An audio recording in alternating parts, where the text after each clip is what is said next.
akan tanya berapa banyak yang perkahwinan muda, berapa banyak yang perkahwinan bermasalah pada usia perkahwinan berapa. Something like that lah, the demography things. So that's why kita ada ni lah. Dan ini adalah yang kita akan isi selepas buat sesi, which is kat sini kita akan tik, tak berapa nampak dia macam yang kita akan tik yang klien itu cerita tentang apa. Akak rasa macam ada yang lupa nak mute lah. Takut nanti awak tak sedar, termalu pula. Okay. So dah tak berapa nampak sebenarnya. Memang tak nampak pun. Tapi borang ni nanti akak akan bagi pada Dr. Zuhda. Boleh bagi dekat you all untuk tengok. This is the guideline only. Okay, sebab ini LPPKN punya sahaja. LPPKN punya. Okay. So, kat sini lah yang kita boleh tengok kita tengok apa masalah dia sebelum kahwin ke, masalah perkahwinan ke, poligami ke, komunikasi ke, keuangan ke, ataupun dia ada masalah tekanan mental. Okay. Berapa tempat akak pergi bekerja, frankly speaking, kalau di Labuan dahulu dan area-area Borneo, okay, kalau area-area Borneo, stigma tentang kaunselor ini sangat tinggi lagi. Masih tinggi lagi. So, basically orang-orang yang datang jumpa itu adalah orang-orang yang contohnya cikgu, doktor, orang yang terpelajar, orang yang tahu, macam gitulah. Untuk mendapatkan orang-orang biasa macam orang kampung yang datang ke, orang biasa ke, dia macam agak susah lah, benda tu sangat stigma dia masih kuat. So, biasanya juga kita akan buat dengan ujian personality, macam gitulah, kerja, kemudian orang ketiga, poligami, macam gitulah. Tapi once akak berada di HQ, kalau you all pernah pergi kat Soho, Masjid Jamek, macam gitu tempatnya Jalan Tar tu, ada nampak HQ akak kat situ, depan Mara. Yang itu counselling KL dengan Selangor dia macam yang dia orang sangat macam cari kaunselor ni macam cari doktor. Demam je pergi klinik, sakit kepala je cek kaunselor. Gitu. Sebab itulah akak punya sesi memang sangat banyak lah. Hari-hari memang ada sesi lah. So kalau you all nak buat session, nak buat praktikal dekat FPPKN tu, boleh tahan jugalah nak cari klien tu Dia certain tempat memang senang lah. So, kat situ permasalahannya adalah lebih kepada anak-anak. Anak-anak kalau dekat KL tu banyak anak-anak. Anak-anak tu macam mana? Ibu bapa dia anak dia baru umur 4 tahun, 5 tahun dia dah risau dah tak pandai membaca. Okay. Anak dia baru umur 7 tahun dia dah risau gila dah anak dia tak nak pergi sekolah. Dululah punya cerita Dia tak nak pergi sekolah, tak suka sekolah, tak reti membaca lagi. Tu adalah masalah-masalah orang kat KL dulu yang akak buat lah. Lepas tu selain daripada itu orang ketiga, skandal. Skandal ini bukan hanya lelaki sahaja, perempuan pun banyak. So benda-benda macam tu. Ada juga kes gay, lesbian, benda-benda gitulah. So kat situ kena record. Okay. Dan tak kurang juga orang menggunakan kaunselor ataupun buat sesi ni adalah untuk kegunaan mahkamah. Okay, untuk kegunaan mahkamah. Contohnya dia nak minta fasah ke apa ke, dia memang antaranya dia kena pergi macam kena buktikan lah bahawa dia stress dengan dia ada mental health issue dengan laki dia, sebab tu dia nak bercerai, something like that. So antaranya memang kaunselor pun akak pernah masuk mahkamah pasal kes klien. Bukan akak punya buat salah, tapi akak jadi saksi lah. So tu antaralah so kat sini lah antaranya yang kita akan catat. Okay. Bermula daripada yang depan ni lagi hingga ke sini, still lagi ini adalah sulit. Nampak kat atas tu ada sulit. Which is memang hanya kita saja yang boleh tengok dan kita tak boleh simply bagi dekat orang. Lagi-lagi ni butir-butir peribadi dia, alamat dia, nombor telefon dia, pendapatan dia. Dia sangat ni. So dia sangat sulit lah benda ni. Okay. So masalah-masalah dia pun agak sulit lah. Tapi sekiranya diperlukan macam cakap tadi, mahkamah apa semua tu, yes, akak akan bagi lampiran ini. Lampiran ni akak bagi. Okey, dengan yang kat depan ni. Dua ni akak bagi dekat mahkamah untuk kegunaan mahkamah sebab ada nampak tak rujukan kepada apa tu. Okey, so this is the way lah. Okey, so ini adalah yang memang kita punya sahaja orang tak boleh baca. Termasuklah penyelia you all kalau you all ada buat internship nanti pun tak boleh baca. Tak boleh. Cannot. Yang ini memang cerita dia hanya awak dengan klien saja yang tahu. Macam gitu. Orang lain tak boleh baca. Tak ada siapa-siapa pun yang boleh baca walaupun mahkamah minta. Tak boleh. Okay, so this is apa yang you all dapat daripada sesi itulah, latar belakang macam masalah, pandangan kaunseling apa semua ni, you all sahaja yang boleh baca. Okay, laporan ini memang tidak digalakkan, sebenarnya tak boleh pun keluar daripada pejabat anda. Tak boleh. Okay, sebab contoh mungkinlah you all balik naik apa, naik train ke, naik Grab ke whatsoever ke, dia boleh jadi tercicir. Tercicir, orang pun terbaca. Manalah tahu, kita tengok macam biasa-biasa je, tulisan pun tulisan doktor. Tapi ada pula helaian yang ini dengan yang ini. So, orang boleh tahu pula siapa punya klien kita, dia baca apa semua ni. Walaupun dia tak baca mana pun, tapi once klien kita dapat tahu kita pernah tercicir borang dia, kita boleh kena saman. Bahaya tak? Bahaya tak? So memang tolonglah jangan bawa keluar daripada office anda nantilah. Maksudnya tak boleh keluar daripada tempat sesi tu. Okay, so ini adalah contoh borang yang maksudnya sesi kedua ke sesi ketiga je. So kita tak isi dah yang ni, kita isi yang ni lah. Okay, untuk kita simpan tu. So ini sekiranya mungkin kita akan bila jadi organisasi tu kita mungkin akan buat sesi dengan staff. Kita mungkin akan buat sesi dengan maksudnya orang-orang yang diperlukan oleh organisasi tu. So yang ini saja kita boleh bagi dekat diorang. Lepas tu nampak tak ruang yang dan peluang yang dia bagi tu tak banyak pun, sikit-sikit je. Okay, contoh klien cakap macam mana, masalah utama dia pasal keuangan. Macam gitu je. Latar belakang kes, okey klien ni dah kahwin berapa lama, ada masalah, ada apa, pasal hutang apa, macam gitu. The simple things sahaja. Situasi semasa dia tak dapatnya benda lah contoh. Okay, so tindakan susulan cadangan itu yang sebenarnya organisasi minta. Apa yang nak kita buat dan apa cadangan kita. Itu sahajalah. So ini sahaja yang sebenarnya boleh dibagi kepada, bukannya suka-suka hati sahaja boleh dibagi dan dibaca orang, hanya kepada contohnya kalau dekat organisasi tu pengarah sahaja. So pengarah sahaja yang boleh baca. Orang lain tak boleh baca. Okay, make sure tentang itulah, kotak-kotak kerahsiaan itu bahaya. So ini adalah info consent. Okay, info consent ni kita memang perlukan lah supaya diorang tak ada dakwa-dakwi kita paksakan kita apa ke, okay? Okay, sampai kat sini dulu. Ada soalan tak? Ada soalan? Ada soalan? Saya tanya. Kalau kakak cakap seorang-seorang, korang tak tahu faham ke tak? Oh, faham gitu je. Alright. So, maybe you all semua memang setiap organisasi dia adalah berbeza. Mungkin berbeza LPPKN lain kat tempat lain-lain So, kalau dekat LPPKN, untuk internship student pun, walau yang buat praktikal pun, okay, masa akak buat praktikal dekat LPPKN pun, akak still menggunakan semua borang-borang ini untuk klien akak. Okay, semua borang-borang ini akak gunakan. Alright, cuma laporan kaunseling ini, dengan laporan ini, akak tak bagi dalam file kepada organisasi sebab kita praktikal tau.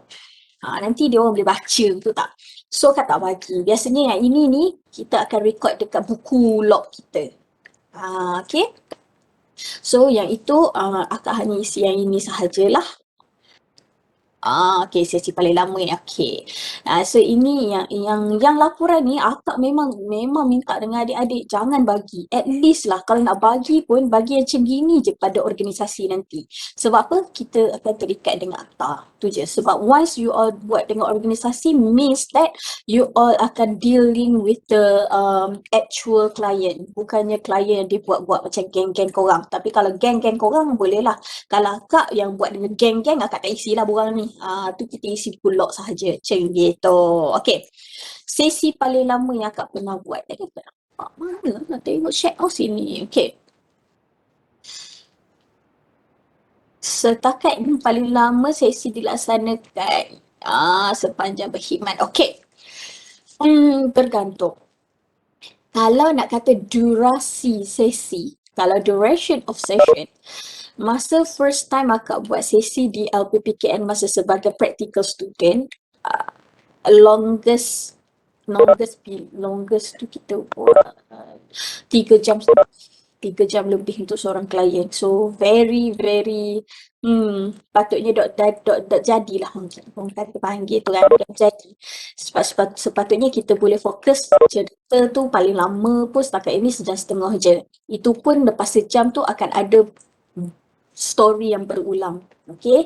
So bila dah sampai 3 jam tu memang dah jadilah. Tu masa mula-mula kau buat sesi. Okay, berapa lama nanti? Klien tu nangis dek, nangis tak ambil. Dia nangis, dia berhenti nangis, dia sambung lagi nangis, lepas tu dia berhenti, lepas tu dia sambung lagi nangis. Ya Allah, ya Tuhanku. Kita nak cut pun bersalah dengan kita rasa nak nangis masa tu. So that is memang sangat belajar lah. Belajar macam mana nak buat. So nanti korang pun mungkin akan hadapi the situation. Okay. So ada, yes, sesi menangis dengan kawasan-kawasan pun nangis. Okay, kemudian ada juga yang paling longest kalau yang masa yang betul-betul actual masa jadi pegawai psikologi ni berapa bulan Kak pernah buat dengan maknya 6 bulan. Sesi dengan dia 6 bulan. Lepas itu dengan bipolar disorder punya klien, sebenarnya tak boleh buat tapi disebabkan dia ni exception punya lah. Dia memang dia suka kot bercakap dengan akak. Dia suka kot bercakap dengan akak. 8 sesi dah kot ke lebih dah. Okay. Yang itu kalau yang bipolar ni dia ada waktu dia kan, waktu maniac, waktu okay dengan waktu down. Dia akan jumpa akak masa dia okay. Macam gitulah cerita dia. Paling hardcore klien ni. Banyak pula korang nak tanya pasal tu okay. So,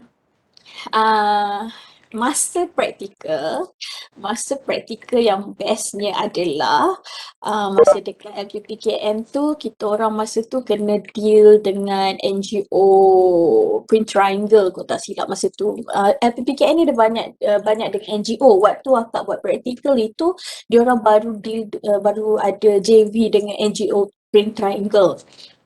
Belut dia dah. Okay, Pink Triangle ni adalah satu NGO, dia macam bagi tempat kepada penempatan sementara kepada maknya pelacur dengan HIV AIDS positif.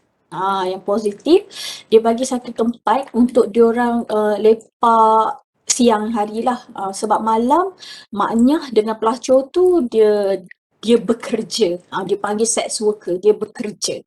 So, hari siang dia tak bekerja, dia rehat dan dia tak ada tempat rehat. Dia kat cokit, kat lorong-lorong je taib tu kerja dia. So dia akan lepak dekat rumah yang Pink Triangle ni sediakan. Okay, kalau kita nampak macam kenapa nak tolong orang ni? Orang macam ni lah kita kena tolong macam gitulah. So dekat rumah ni dia akan rehat, dia akan mandi, dia akan makan, masak macam tu lah. So kat sini akak rasa pengalaman yang hardcore juga. Okay, hardcore juga macam mana kita boleh dealing dengan pelacur yang memang tengah aktif melacukan diri dan juga maknya yang terang-terang adalah maknya dan pelacur. Wah, tu paling best lah. So, dan HIV positif. So, benda itu dia against kita punya, kita tahu benda tu salah tau. Tapi macam mana kita nak hadap benda tu, which is kita kena terima dia seadanya. Kita selalu belajar menjadi kaunselor ni, kita kena terima klien itu seadanya, kita tak boleh judgemental. Tapi kita ni manusia biasa, kita tak biasa bila jumpa pelacur kita akan macam mana aku boleh jadi pelacur, punyalah banyak lagi kerja dalam dunia ni, confirm akan wujudnya benda itu tak banyak sikit lah. So bila akak buat sesi dengan diorang, bersama dengan diorang selama 6 bulan praktikal tu, akak rasa yang betul-betul benda tu pecah kan akak punya, yang betul-betul akak boleh jadi seorang yang non-judgmental counselor. It's very good experience actually. Macam mana kita boleh deal dengan HIV positif tu tanpa kita rasa macam yang kalau sebelum ni kita macam mesti ada stigma kan. Tapi ni betul-betul 6 bulan ikut dengan diorang. So memang boleh tahan kat situ, pengalaman paling best lah. Kemudian apa lagi, dengan lesbian punya session, tu pun hardcore. Lesbian yang masih aktif lesbian, dia rasa dia tak nak berubah pun. Dan gay macam mana nak bantu gay untuk berubah. Gitu. So, itu antara yang best lah. Kalau akak handle klien LGBT kan, biasa isu apa dia orang nak bawa? Boleh tanya ke? Isu apa dia orang nak bawa? Yang lesbian adalah dia student lagi. Lesbian akak dapat tu adalah student lagi yang dicekup atau dikantorkan oleh cikgu dia. Okay, so dia masih aktif lesbian dan dia memang tak rasa lesbian itu buat masa itu adalah salah bagi pendapat dia. Tu pun macam mana. So bila kita dapat tu macam cikgu macam nak suruh kita Clorox kepala otak student tu lah supaya macam that's lesbian LGBT salah kot, haram lagi tu. Lesbian tu dia pakai tudung lagi labuh tau. Okay, lagi labuh, muka lagi baik lah. Lepas tu akak ingatkan dia adalah perempuan. Maksudnya bottom, kita panggil top dengan bottom kan. Tapi dia punya dia top, dia yang mencari. Ah, senang kata dia yang mulakan. Okay, dia adalah lelaki kat situ. So, isu dekat situ adalah sebab dia kena tangkap lah dan dia rasa macam yang kenapa orang tak boleh faham jiwa dia yang sukakan perempuan juga. Okay, so itu antara kalau yang gay, kalau dia dah berani mengaku kepada you all, ni gay lelaki bukan maknya. Kalau gay lelaki, kalau dia dah boleh datang dekat you all and dia mengaku saya gay. Saya gay. Cik kaunselor saya gay. Let's say dia dah cakap benda itu, maksudnya dia ada perasaan ingin berubah. Tapi dia tak tahu macam mana. Dan dia mungkin tak kuat, dia memerlukan kekuatan. Okay, so kat situ kita kena macam, okay, awak gay. Okay, cara akak memang santai. Akak macam yang, dia ulang, okay, puan saya gay. Puan saya gay tau. Macam gitu. So akak macam yang, okay, awak gay, saya tahu. So saya rasa selamat sekarang ni sesi. Baru dia gelak-gelak-gelak. Yelah, gay kan dia tak minat lah perempuan, selamatlah aku. Macam gitulah. So, bila cakap macam tu, dia akan cerita, kita akan tanya lah dia macam mana dia boleh ada perasaan tu, semua tu lah. Kenapa kita kena tahu, supaya kita tahu apa punca dia dan apa trigger point dia yang dia mencari lelaki. Macam gitu ayat dia, sebab dia dah ada turning point, dia nak berubah. Tapi kenapa dia tak kuat? Adakah tak ada sokongan support family? Adakah kerana family dia tak support dia? Adakah kerana dia tak jumpa perempuan yang boleh dia percaya? Benda-benda macam tu. So kita memerlukan benda-benda macam tu untuk bantu dia, untuk kekuatan dia untuk berubah. Macam tu. Soalan lagi. Ada yang akak jumpa bisexual. Okay, bisexual ini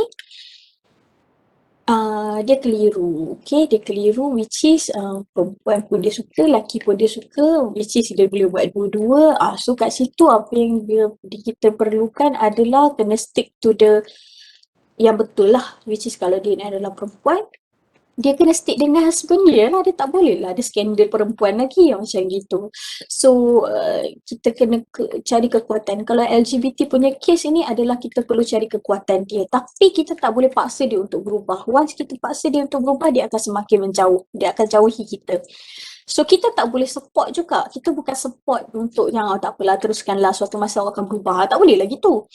So kita yang itu konflik dalam mind kita pula kan. Okay, so apa yang kita boleh adalah terima dia seadanya dan jangan mudah putus asa untuk bagi semangat dia untuk berubah. Okay, contoh Maknyah. Maknyah ini kita memang nampak dia macam memberontak. Dia rasa dia adalah perempuan yang terperangkap dalam badan lelaki. Macam gitulah ayat dia kan selalunya. So, dia akan rasa macam yang, why I'm doing this? Saya sepatutnya seorang perempuan. Saya lebih baik daripada perempuan. Tapi sumpahlah akak jumpa yang maknya yang itu tu memang lagi lawa daripada akak. Oh, dengan cerita gitu. Kulit dia lagi putih, lagi lembut. Dia punya makeup lagi cantik lah. Macam gitu. So, maknya ni seorang yang sangat terbuka. Bagaimana dia terbuka, dia menunjukkan siapa yang dia nak jadi, which is nak jadi perempuan transgender kan. So dia akan sangat terbuka dan mulut dia sangatlah direct to the point. So bila orang macam ni lagi senang sebenarnya kita nak correct. Untuk apa kita correct? Untuk kita lebih faham kenapa dia jadi macam tu. Baru kita boleh tolong dia, bukan kita judge dia. Right? Ada soalan lain? Tak ada. Kak sukalah yang macam-macam ni, soalan-soalan. Barulah tak ngantuk petang-petang. Okay. Alamak, pandah. So, this is the report lah. Ingat? Ingat yang macam-macam report ni tolong simpan ni. Tolong simpan, sangatlah bahaya. Okay, so ini bilik kaunseling Kak lah. Okay, ini adalah bilik kaunseling dekat LPPKS Selangor. So, ini adalah bilik sesi. Okay. Semasa sebelum ini, akak datang ke 3 tempat Labuan. Okay, masa dekat Labuan, sesi counselling bukan satu benda yang baru, bukan satu benda yang biasa buat kan. Tak cakap stigma masih kuat. So, sesi itu dibuat dalam bilik pegawai. Bilik pegawai. So, dia akan macam setup dia adalah office punya setup. Okay, ada komputer whatsoever sebab dia akan buat dekat yang meja, ada kerusi, something like that. So, dia sangat office style lah. Okay. So, macam mana Kak starting untuk dapatkan bagaimana kita boleh dapatkan bilik macam gini? Contohlah ni, contoh bilik kaunseling. Yang pertama kita kena tunjuk bahawa ramai yang memerlukan kaunseling. Kita tak boleh cakap kita ni sesi pun tak ada, klien pun tak ada, tapi kita nak demand macam-macam kat organisasi, tak boleh lah. So kita kena first tu kita terima dulu seadanya, sifat kaunselor kan, terima seadanya. Tapi kita kena tunjuk bahawa ramai sangat orang datang kat bilik kita. Macam contoh dekat organisasi tu ramai yang jumpa kita. Even datang jumpa hanya untuk melepaskan penat bekerja. So itu menunjukkan bahawa kita ni diterima sebagai seorang kaunselor. Orang cari kita. Senang cerita macam tu lah. So bila ada macam itu tu, kita akan minta feedback daripada klien ke macam tu kan. Kita akan dapat macam yang feedback, okay, dia rasa macam tak puas lah nak buat sesi, ada meja. So kita pun minta something sikit. Okay, so dekat Labuan pun akak ada satu bilik lah. So bilik akak tu sangat besar masa tu. So akak cakap dengan bos akak nak separate tempat tu. Satu tempat biliknya peribadi, ada komputer whatsoever, bilik kerja. Satu lagi tu adalah untuk bilik kaunseling. Setup dia lebih kurang lah. So kemudian akak pindah dekat HQ. Dekat HQ ni memang yalah nama pun HQ kan. So sesi kaunseling ini sangat diterima di KL apa semua. So memang kita ada bilik kaunseling sendiri. Okay, so kat situ tak payah set up apa-apa. Kemudian akak berada dekat Selangor. Dulu bilik yang akak buat kaunseling ini adalah bilik kerja akak lah ni. Ni office akak ni. Ni office akak. Okay, office akak. Ada kerusi meja apa semua tu. Dan akak cakap dengan pengarah akak, cannot lah. Dia memang ada sofa dalam bilik office tu. Dia akan jadi macam cram gila lah bilik tu kan. Ada meja, kursi apa semua. Lepas tu ada sofa untuk buat sesi apa semua. Lepas tu kita ada panel counselor which is yalah sesi sangat banyak. So kadang-kadang akak pun busy dengan meeting whatsoever tapi klien still ada panel counselor yang akan handle dia sesi. So akak kena keluar daripada bilik akak tu bila ada panel kan. So benda ini akak bawa kepada pengurusan, akak minta dia cakap akak nak bilik kaunseling, akak sanggup je duduk kat mana-mana pun sekarang ni ada tempat lain, okay, you all nampak background akak sendiri, okay. Tapi akak nak satu bilik kaunseling. So this is yang akak dapat, yay, okay. So akak akan set up. Basically apa yang kita perlukan adalah satu ruang di mana klien rasa boleh bercerita dan dia tak takut untuk bercerita. Which is kat situ dia akan rasa macam tak ada orang nak curi dengar. Macam gitu. So that's why nampak tak dia tutup apa semua tu So dia memang soundproof lah bilik ni. Kemudian ada yang tempat toys apa semua tu kan. Itu sebenarnya sebab dekat LPPKN ni kita ada buat macam counselling untuk couple. Kebanyakannya klien kita orang adalah couple, punya klien laki bini apa semua. So ada yang kadang-kadang bawa anak umur setahun apa semua takkan nak kat luar masa dia tengah sembang. Lepas tu sesi pula lama kan.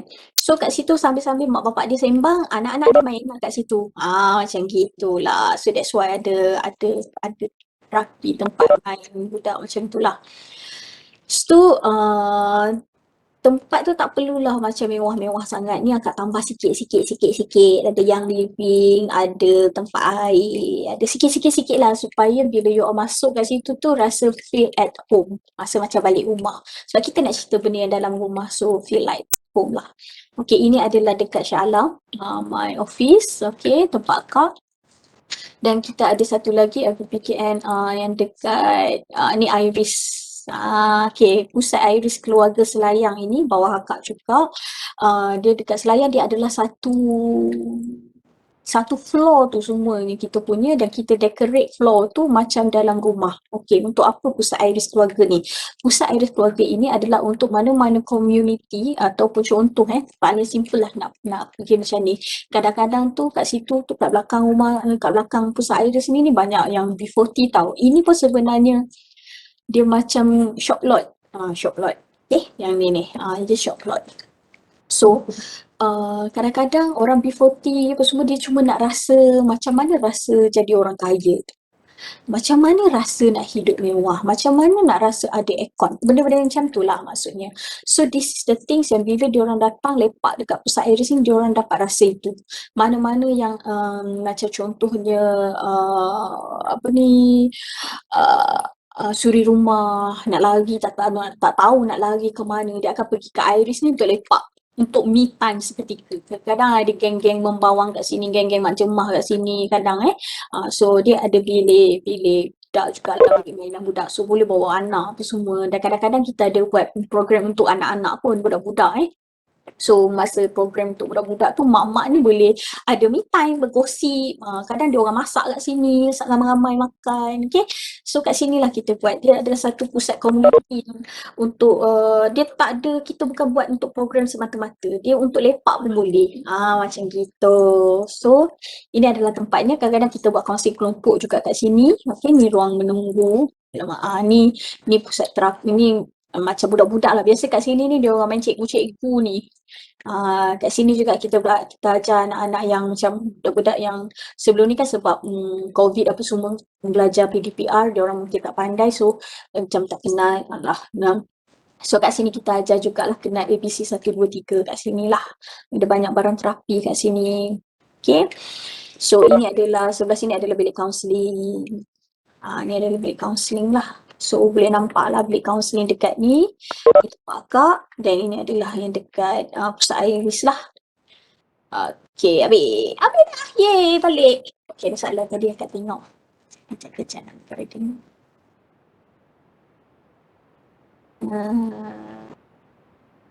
Okay, menarik. Kalau kesihatan cik kaunselor sendiri macam mana? Ada masalah sakit pinggang? You all tahu tak, akak memang berkenalan dan bersahabat baik dengan apa benda ni. Ini adalah, ini adalah mana kamera? Ini adalah ubat gastrik. Biasanya akak jumpa kalau geng-geng kaunselor yang memang selalu buat sesi, yang memang selalu buat dengan mental health client, dia mudah kena GERD. GERD ini adalah gastrik lah. Okay, ni bukan sebab kita tak jaga makan ke apa. Mungkin sebab terlalu busy dia akan macam itulah. Tapi bila kita terlalu absorb masalah orang dan kita tak reti nak detox masalah orang atau tak stop pun masalah itu, dia memang boleh makan diri. Dia memang boleh kena gastrik. Tu one off lah. Tu resiko dia. Okay. Macam ada masalah sikit juga. Okay. So memang kena jaga kesihatan lah. Banyak nak cerita. Okay, tapi kalau kita as a student, praktikal dapat klien kita rasa tak boleh nak handle, berujuk of course. Okay. Okay. Kalau cerita pasal ni apa ni, confirm kalau kita dapat contoh kat bagi ni adalah real case lah. The intern student ini dia handle, okay, dia handle case, kemudian dia tak boleh nak, mungkin dia dapat tu dia tak kahwin lagi dan dia dapat masalah orang dah kahwin, contoh So ada persoalan yang dia tak dapat nak jawab. Contoh persoalan itu sebab tak dapat tak dapat feeling orang dah kahwin tu macam mana. So macam mana nak handle this question? Yang pertama kena bagi tahu terus terang, okay, saya faham perasaan puan apa semua, cuma persoalan yang puan tanyakan saya ini nanti saya jawab di next session. Jangan tunjuk kita ni tak tahu sangat. Jangan buat muka bendul sangat. Macam gitu. Tapi buat muka macam yang muka muka muka faham je lah, macam gitulah kan. Contohlah dia tanya macam mana nak having sex lah whatsoever lah, benda-benda macam tu yang mungkin anda tak tahu, ataupun dia nak tanya macam mana nak bercerai, apa prosesnya, kau orang mungkin tak tahu. So memang kena rujuk kepada penyelia. So biasanya lepas pada tu apa tu, akak akan ajar kat punya internship student, akan cakap macam soalan yang puan tanya ini ni, saya akan bagi balik, maybe saya WhatsApp puan ke lepas ni, atau saya call puan ke lepas ni, saya akan rujuk kepada penyelia saya dahulu. Mungkin maklumat saya dapat itu tak berapa tak tepat, tapi penyelia saya mungkin boleh bagi maklumat yang lebih tepat. Itulah hayat dia. Okay, so bila jadi macam itu, macam mana berarti kita dah masuk pada penyelia contoh and penyelia, seorang penyelia yang bagus ataupun kaunselor yang memang memegang kepada etika dia, dia akan okey untuk terima laporan ini sahaja. Dia tak akan minta yang ini. Okay? Sebab kita pegang kepada etika kita. Tapi kalau dia penyelia itu bukan background counselling ke, maybe background psikologi ke, ataupun maybe yang jenis yang nak tahu detail ke, dia akan minta lah.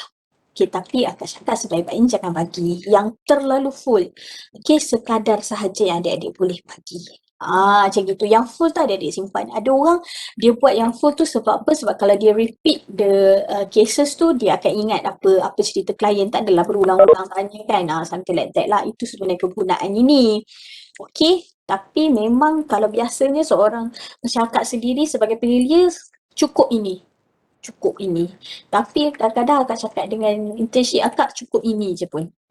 Okay, tak perlu lebih. Sebab apa? Once kalau contohnya penyelia itu yang take over the session, dia akan starting new. Dia tak boleh yang contohlah dah 3 sesi dah dengan klien tu, masa praktikal tu dah 3 kali dah sesi. Lepas itu habis praktikal. So klien tu nak datang lagi. Dia akan repeat step 1. Dia akan starting balik dengan kaunselor yang baru tu, dia kena starting new fresh. Okay, so memang tak boleh pun. Macam gitulah. Dia tak boleh nak sambung jadi sesi 4, tak boleh. Okay, right. So dia kena bina repo balik, dia kena everything balik lah. Okay, so akak tutup dulu, stop sharing dulu, baru boleh nampak besar. Baru boleh nampak semua. Okay. Alright. So kalau dia rujuk pun anda akan bagi yang macam laporan yang sangat ringkas tadi itulah. Cerita bagaimana apa semua itulah. So boleh tak kalau akak tak beratan untuk share tips macam mana akak sebagai seorang student praktikal yang handle isu hard core, sebab macam kita semua tahu kalau buat sesi time mak-mak kita okey. Akak suka cakap macam ni kepada inter student akak. Hari first day masa jumpa akak tu, akak akan cakap apa? Masa buat sesi, mood masuk bilik sesi itu, tukar setting otak jadi makcik bawang. Makcik bawang. Why? Sebabnya apabila kita memegang sebagai seorang kaunselor, lagi-lagi practical counselor, kita akan terpegang apa teori nak pakai, lepas ni nak kena buat apa, dah rumus pendek ke belum, faham tak? Dia akan macam yang dia akan terikat. So kita tak dapat nak fokus apa yang klien cerita. So kita akan macam yang, alamak aku kena teknik apa, yang ni kena teknik apa, aktiviti dia macam mana bila masa nak siap, faham tak? Benda-benda tu dia akan bermain, kita sibuk dengan pemikiran kita sehingga kita terlupa. Kita terlupa dengan apa yang kita nak kena fokus. So that's why bila masuk je bilik kaunseling tu, tukar mood jadi makcik bawang. Jadikan klien kita itu sebagai orang macam kawan. Macam mana kalau kawan kita ada masalah, kalau yang betul-betul masalah bukan masalah tipu-tipu.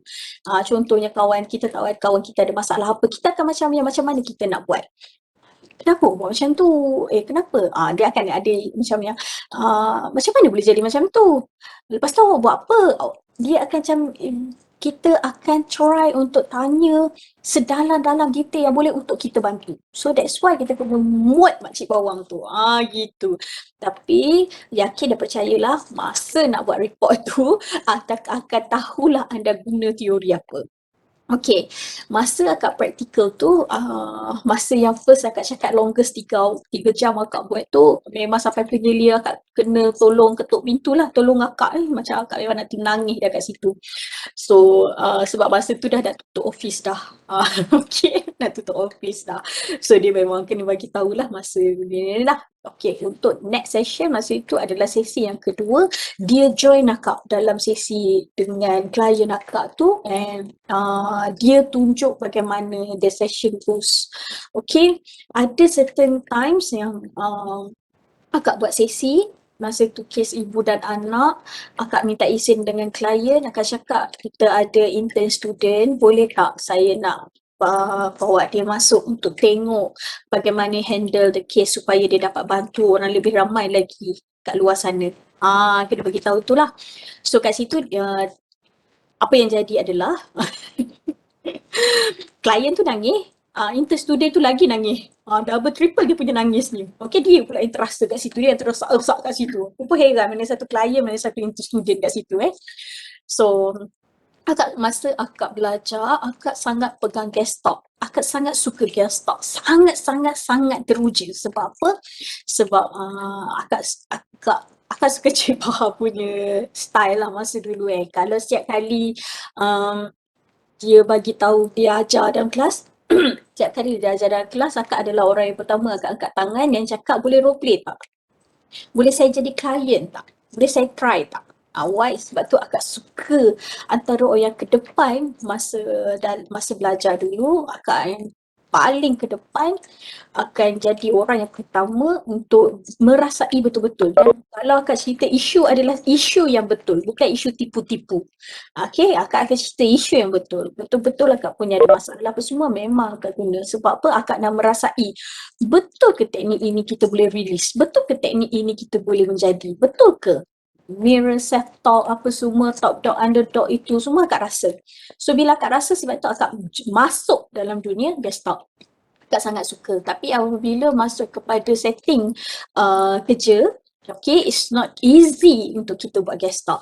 Sebabnya kadang-kadang klien itu tak ready untuk bercakap pun, tak ready untuk meluahkan perasaan pun, dan kemungkinan juga kita akan menerima klien yang ada mental health issue. Dekat Selangor ini sangat banyak mental health issue. Memang almost of my patient atau klien tu memang adalah mental health punya lah, depression, anxiety, OCD, bipolar, personality, narcissistic.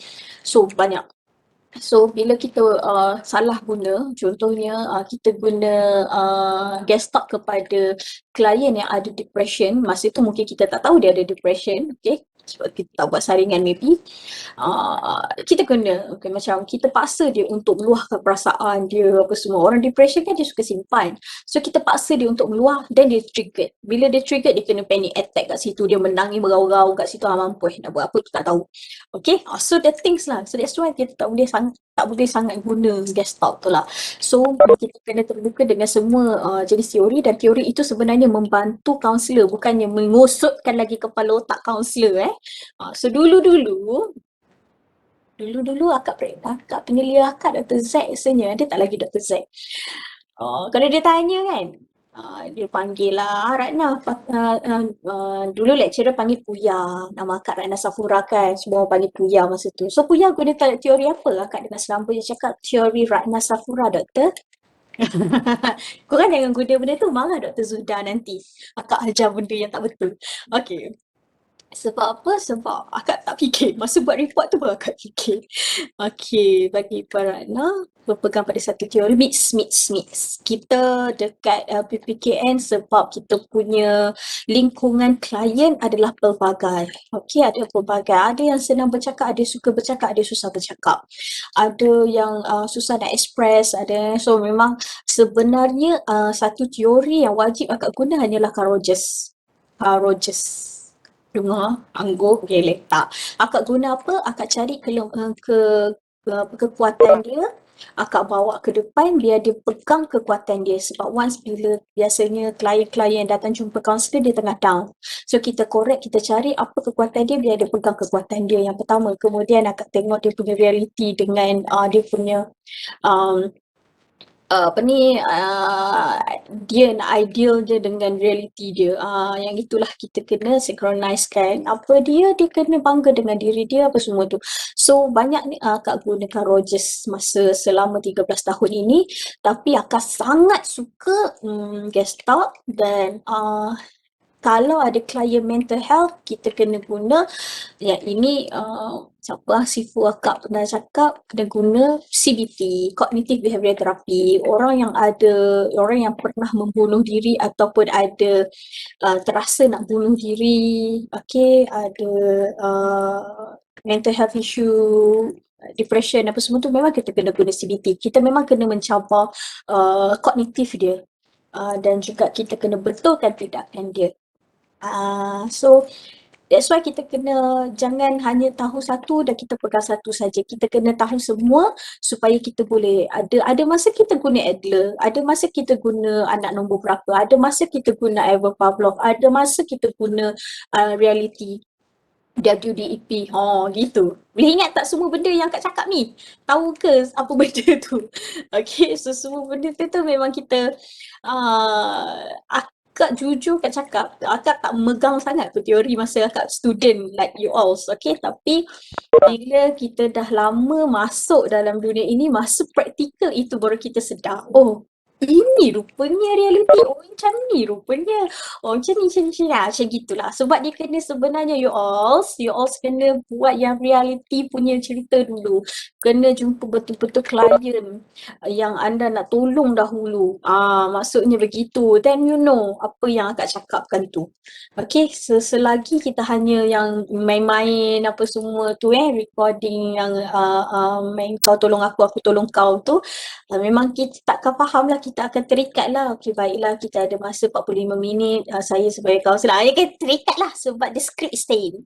Sian lecturer kena tengok benda yang sama je. Okay, lebih kurang. Okay, ada soalan lain? Okay, macam mana cara paling kesan handle klien yang jenis resistant denial? Jangan tanya dia. Okay. Frankly speaking, dekat LPPKN ni kita bayar, kakak cakap. So, mana-mana klien yang datang ke sini adalah yang dah ready nak bercakap apa. Yelah, kau bayar kau nak diam. Memang tak lah, betul tak? So, dia akan ready untuk dia bercakap apa. So, tapi ada yang resistant, contohnya bila kita buat dengan Contoh mak dengan anak. Okay, so mak dia datang apa semua anak. So dengan anak tu kita tengok umur. Mungkin dia tak ada banyak vocab untuk dia bercerita, dia tak reti nak expresskan. Akak banyak guna tools. Tools apa? Contohnya lukisan. Sebab tu kena belajar macam ADHDP. Bukan untuk kita menggunakan itu sepenuhnya tak. Tapi ada certain cases kita perlu menggunakan teknik-teknik ini untuk bantu diri kita correct cerita klien. Nak jadi makcik bawang kan. So kena ada banyak weapon lah, banyak senjata, banyak cara. So kepada yang denial atau resistant ni kita ada dua tools lah. Yang pertama daripada lukisan. Lukisan tak menipu dan kita hanya membaca daripada lukisan. Dan yang kedua dekat LPPKN ni kita ada M-Wave Biofeedback. M-Wave Biofeedback ni dia mula kita kepit dekat telinga. Okey, dia sejenis apa nak panggil, dia kecil je macam pen drive je dia, tapi bila dia kepit kat telinga tu dia boleh baca otak kita. Oh, dia taklah baca benda yang dalam fikiran, tetapi dia ada kat situ cara bacaan dia tu kita kena belajar lah, belajar setahun kot untuk faham M-Wave Biofeedback tu. Kita boleh belajar, kita boleh tahu masa ini klien ni menipu atau klien bercakap jujur, klien rasa lega lepas bercakap dengan kita, kita boleh tahu. So dekat situ yang akak guna. Contohnya hari tu akak dapat klien yang ada dia ada mental health issue lah sebenarnya, tapi dia in denial, dia kata dia tak ada apa. Tapi dia cakap berulang, dia cakap besar dan biasa bukan akak nak kata apa, tapi mungkin dah 13 tahun akak buat sesi. Bila kita buat dengan orang yang ada mental health issue, kita akan sakit kepala. Kalau anda kenal siapa-siapa yang ada bipolar ke, ada depression ke, ada anxiety ke, kita akan sakit kepala bila bercakap dengan dia sebab kita tak boleh digest apa yang dia cakap. Macam gitulah. So bila jadi gitu tu, so kita dapat rasa tapi klien denial, saya tak ada, saya okey je apa semua kan. So akak guna English Biofeedback tu, akak kepitkan. So masa tu dia akak tunjuk terus lah kat pakcik tu. Betul encik cakap macam ni, tapi cuba tengok result cik tak sama pun apa yang cik cakap. Dia kantoi kat situ lah. Okey, cik kata cik okey, tapi sebenarnya cik masih stres lagi. Cik tak puas hati lagi. So this is not your tak semesti apa yang cik cakap tu mungkin tak sampai pun, tak ni lah. Macam gitu. So that's why kita gunakan Biofeedback untuk certain cases. Ada dekat LPPKN je ke setakat ini, tapi ada je yang dekat swasta yang lain. Tapi yang itu LPPKN punya tu dia paling cikai tau. MV Biofeedback yang paling cikai. Paling cikai pun beribu. So dia ada satu tempat yang ini sebelum kita beli MV Biofeedback tu, kita dibawa ada satu tempat tak mana lah, lupalah.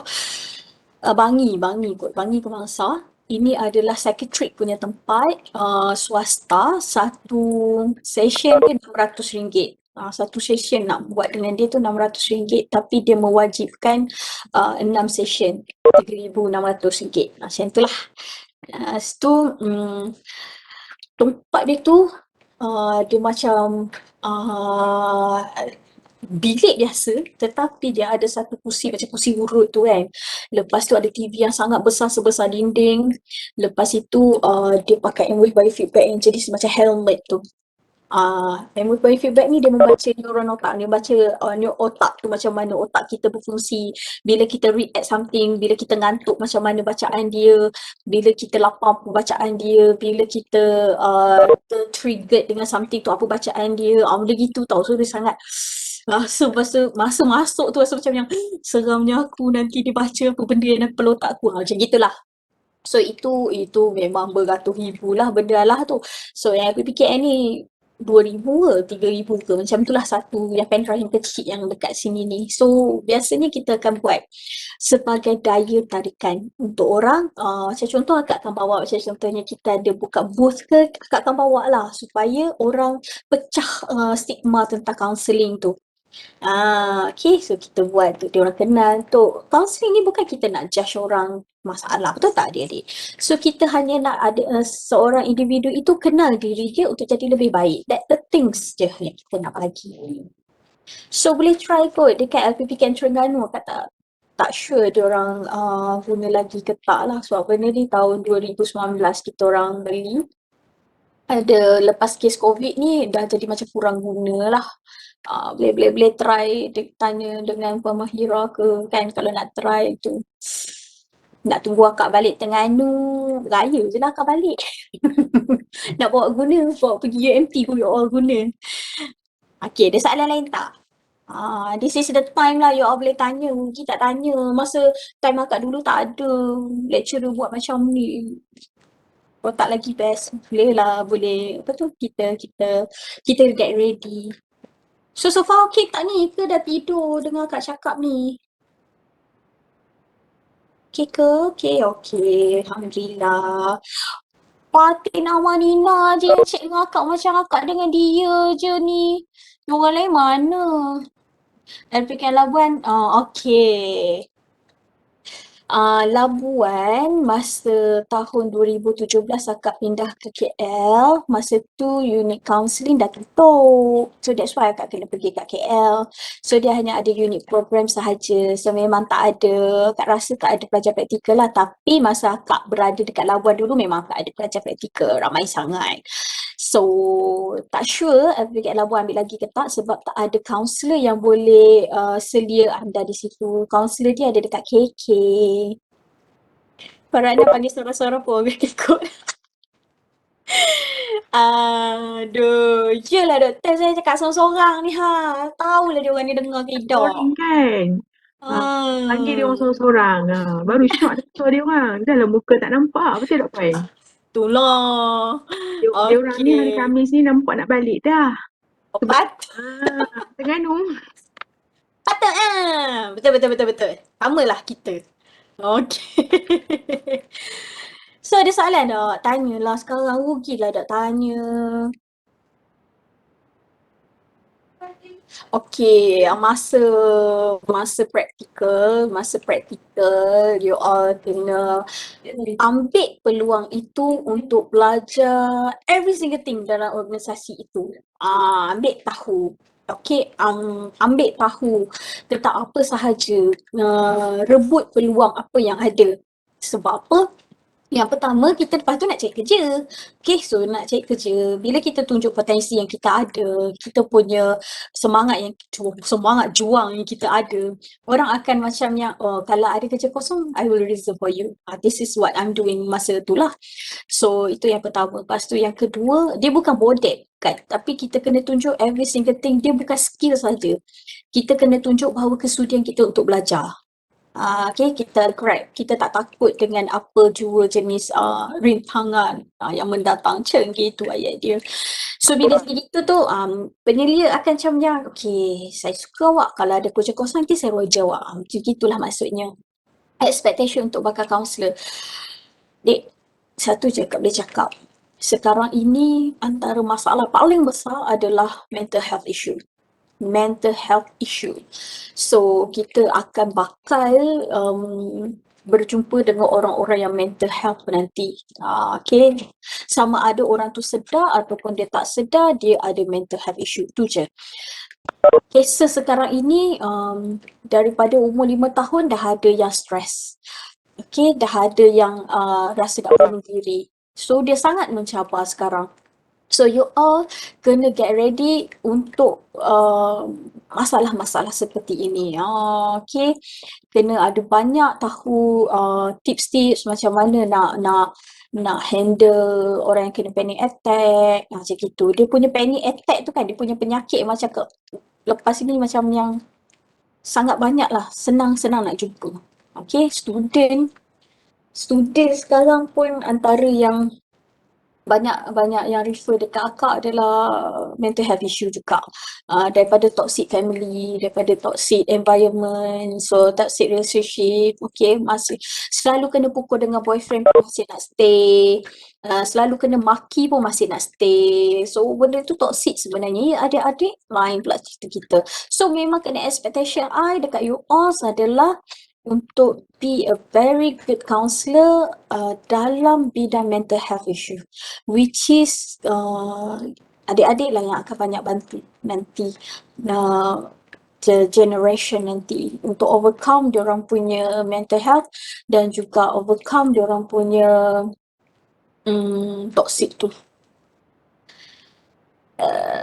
So, dia akak cakap, kena get ready, masuk je, all out.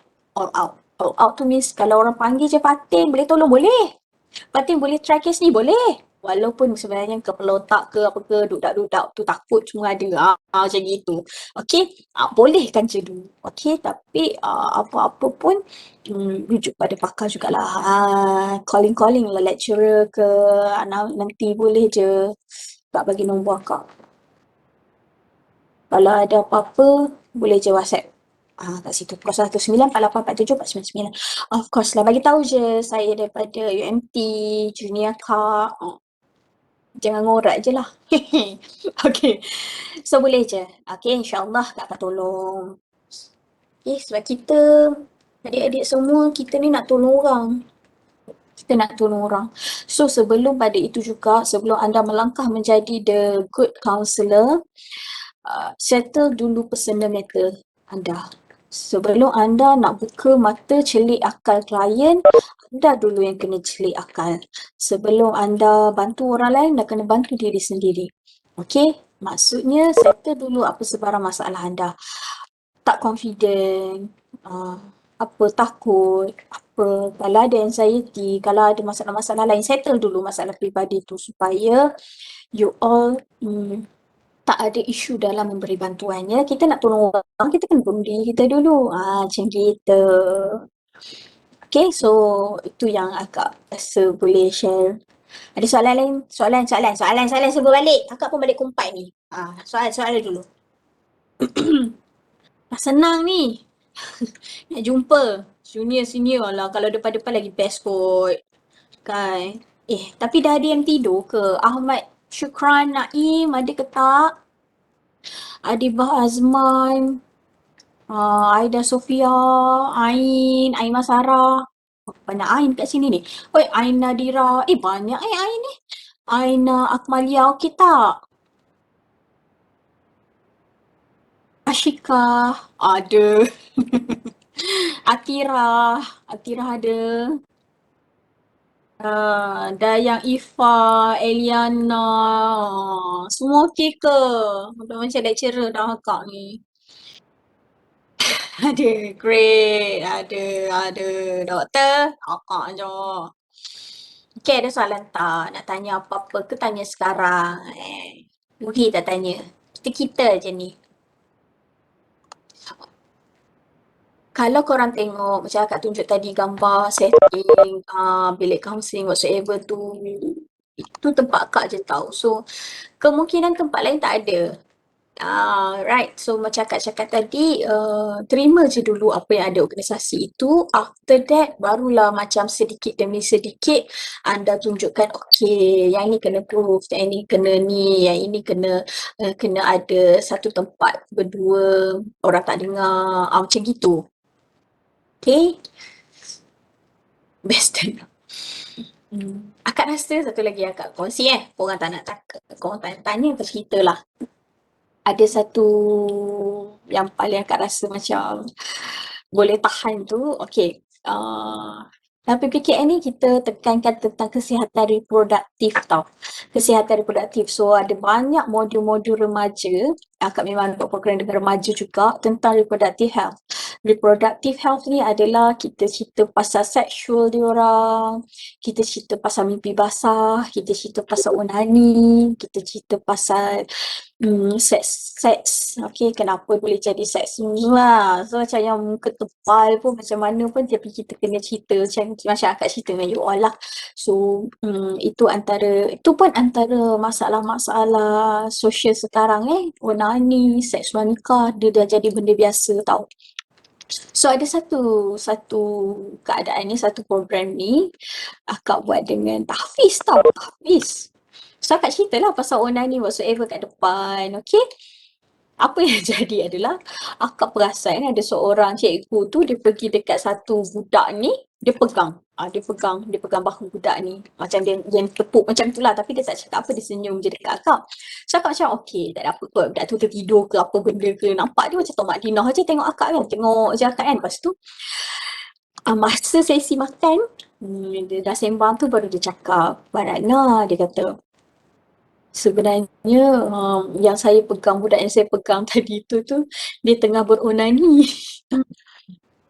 Ah, masa tu rasa macam yang sabar je lah aku. Kita duk cerita pasal topik tu, kita pula jadi bahan dia. Oh, gitu. So, antara yang akak tak boleh nak lupakan lah.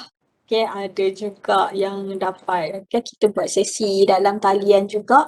So, dia kata dia ada masalah, ni lah, masturbate lah, sangat kuat beronani. So, dia macam tanya macam mana nak buat lah, apa semua lah kan.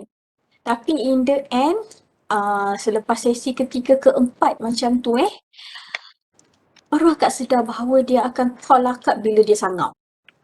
Maksudnya dia menggunakan suara akak tengah sembang dengan dia, itu sebagai um, bahan dia untuk beronani. Oh pun kita pun boleh. So itu antara cabaran-cabaran juga kita menjadi orang yang sangat terima tanpa syarat. So you kena kental juga dekat situ lah. Alright, so ada je kawan-kawan akak yang lain pun kena tengah-tengah buat sesi. Awak ni cantik lah, kulit awak putih lah. Okay. Kalau lagi-lagi kalau you all practical, yang perempuan, yang adik-adik perempuan yang buat practical dekat pusat serenti. Okay. Macam tu get ready je lah. Dia punya dia punya belitan dia, dia punya ayam manis dia boleh buat you cayak. Tu antara yang you all kena expectation kat situ jugalah. So, kalau contoh kita tak boleh nak handle klien tu, kita refer kaunselor lain, klien kita tak nak kaunselor lain, klien nak juga kaunselor. Memang. Klien tu maksudnya dia selesa. Tapi kita kena bagi tahu awal-awal kat dia. Okay, contoh dia bukan klien. Bukan sesi yang pertama je kita menyerahkan lah, betul tak? So maybe dia dua sesi, tiga sesi kita rasa klien tu sangat degil. Dia tak buat pun apa yang kita kata. Dia tak nak berubah pun. So kita rasa macam surrender lah. Mungkin kita pun tak reti dah nak tolong dia macam mana, let's say. So kita pun akan kata nak bagi dekat penyelia contoh, tapi klien tak nak. Sebab apa? Yang pertama, klien tu dah trust kita. Okay, trust. So, it's not easy untuk build trust. Tapi, kita sebagai counselor, kita kena bagi tahu direct. Saya sebenarnya, saya tak, saya rasa saya ada kekangan dalam menolong tuan contoh Saya rasa saya tak boleh dah nak teruskan sesi ini. Kita pun nasib pusing benda yang sama. Encik pun macam tak nak bagi kerjasama dekat saya, tak ada nampak perubahan. Kita dah ada 3-4 sesi ni tapi still the same. So saya rasa memerlukan orang yang lebih senior daripada saya untuk bantu cik. Macam gitu ayat dia. Supaya kita bagi tahu dia bahawa kita refer dia bukan sebab kita tak suka dia, tapi sebab kita nak bantu dia. Okay. Itu antaranya. So macam mana? So kita kena bagi tahu lah. So cik, ini adalah sesi penamatan. So saya bagi, kalau cik okey, saya bagi kepada saya punya penyelia ataupun kaunselor yang lebih senior. Kalau tidak pun saya bagi ada beberapa tempat lain yang cik boleh tolong. Okay, contoh akak pernah refer klien yang mental health lah yang dia issue denial tadi tu. Apa yang akak guna yang MOV feedback tu, so akak bagi tahu kat dia. Ini ada ciri-ciri mental health issue tau cik. So saya galakkan cik pergi kat mana-mana kesihatan, klinik kesihatan buat ujian saringan DAS tu. Nanti dia orang akan tolong. Macam gitu. Kita akan cakap direct. Okay.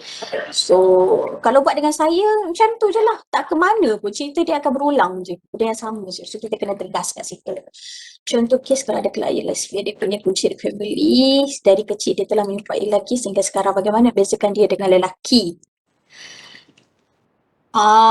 Okay. Kalau dia perempuan, dia menyerupai lelaki, dia bagaikan macam maknyah tadi tu, dia tomboy, dia pekik. Which is dia menunjukkan. So bila dia menunjukkan apa yang dia nak jadi tu, dia sejenis, bukan dia macam yang dia tunjuk ciri-ciri yang saya akan buat apa yang saya nak. Macam gitu. Berbanding dengan lesbian yang masih pakai tudung, masih yang sifat keperempuanan, yang tu kita tak tahu. Okay, so macam tak dapat bezakan dengan lelaki dari segi penampilan semua pasangan dia pun perempuan. Macam mana puan nak handle kes dia? Macam saya cakap tadi. Okey, yang, klien lesbian akak cakap tadi dia pakai tudung, tudung lebih labuh, okey, tapi dia adalah lelaki. So, dia tak rasa nak berubah lagi. Dia belum dapat lagi taufik dan hidayah tu, dia belum dapat. So, macam mana Kak buat? Kak cakap direct dengan dia. Akak kena tahu kenapa dia jadi macam itulah maksudnya. So, sesi pertama tu adalah kita punya ta'aruf dulu lah. Kita nak kenal untuk binakan dia punya keyakinan kepada kita. So, it's not easy. Bukan sesi pertama, sesi kedua kita boleh handle, tak. Sesi pertama tu lebih kepada kita nak faham dia, kita nak dia faham cara kita tak bandingkan dia dengan orang lain, kita tak paksa dia untuk cakap suatu benda yang dia tak nak cakap. Okey, sesi yang kedua pula dia akan bercerita dah sikit. Bercerita mungkin pasal kisah lampau dia, kenapa dia boleh ke arah itu. Sesi seterusnya mungkin barulah kita boleh nampak ciri-ciri dia, keras hati dia tu kenapa apa semua. Lama tau, lama. Yang masa dengan pelacur dahulu, bulan kelima baru dia orang terbuka untuk bercerita kenapa dia orang boleh menjadi pelacur. Bulan kelima, bukan sesi kelima, bulan kelima. Akak pergi kat sana setiap minggu.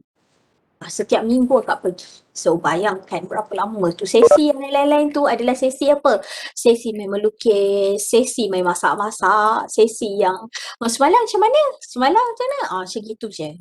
Sampailah bulan kelima tu baru diorang kata macam, okay, Ratna kita orang nak share. Macam gitu. So, it's not easy untuk LGBT ataupun yang dia tahu dia buat dosa nak bercerita dengan kita tentang dosa dia. So, macam mana nak tarik dia ke jalan benar? Jangan paksa diri. Okey, doa. Sampai suatu masa LGBT ini jumpa kita dan bagi tahu tolong saya. Itu words dia, saya nak berubah, tolong saya. Baru kita boleh tolong. Kalau dia rasa dia tak bersalah, kita yang sakit hati nanti. Okey, kalau rasa selamat, macam mana untuk stop sesi? Kalau rasa tak selamat, macam mana nak stop sesi? Okay, let's say sesi itu dah setengah jam atau 45 minit atau lebih. Biasanya nak datang yang tak selamat tu mesti dah lebih sejam baru dia tunjuk gelang apa semua kan. So bagi tahu macam Kak cakap tadi, kita sebenarnya dah, kalau sesi yang efektif dia hanya boleh dalam 30 hingga 40 minit je, pandai-pandai korang lah kelentong, okay? Rasanya cukup dulu untuk hari ni kot. Nanti kita sambung lagi. Ataupun saya rasa, kalau macam rasa tak nak sambung dah kalau rasa macam tak nak sambung dah, persoalan cik tadi ni saya rasa saya tak dapat nak bantu. Mungkin saya punya ilmu, kekangan saya masih banyak lagi lah. So, saya rasa boleh tak kalau saya nak rujuk cik kepada kaunselor senior? Macam gitu. Jangan risau, dia boleh bantu, mungkin dia boleh bantu cik. Macam gitulah maksudnya. So, the proper way dan menunjukkan bahawa kita tak adalah nak tunjuk sangat yang kita rasa tak best dengan dia. Boleh akak share? Pernah kendalikan? Banyak. Okay. Yang wajib di LPPKN adalah terapi minda. Terapi minda ni adalah program satu hari yang kita buat macam untuk release stress, macam mana handle stress, macam mana untuk tangani hidup-hidup seharian. Okay tu. Dan kita banyak terapi lah dalam tu. Ada terapi sand and clay, ada terapi dance terapi, ada movement terapi, ada laughter terapi, yang banyak lah. Okay, kemudian kita ada yang regular memang akak buat setiap bulan 2 kali, setiap 2 minggu lah, adalah Pit Stop Stress. Pit Stop Stress ini adalah program 2 jam je, 2 hingga 3 jam sahaja untuk macam ni, kenapa orang itu stres? Orang itu stres bila dia rasa dia tak ada me time tau. Dia tak ada me time, dia banyak fikir orang lain, dia banyak fikir kerja, dia banyak fikir masalah-masalah lain macam gitu. Otak dia stres. So, Pit Stop Stress itu adalah tempat yang dia hanya fikir diri dia sahaja.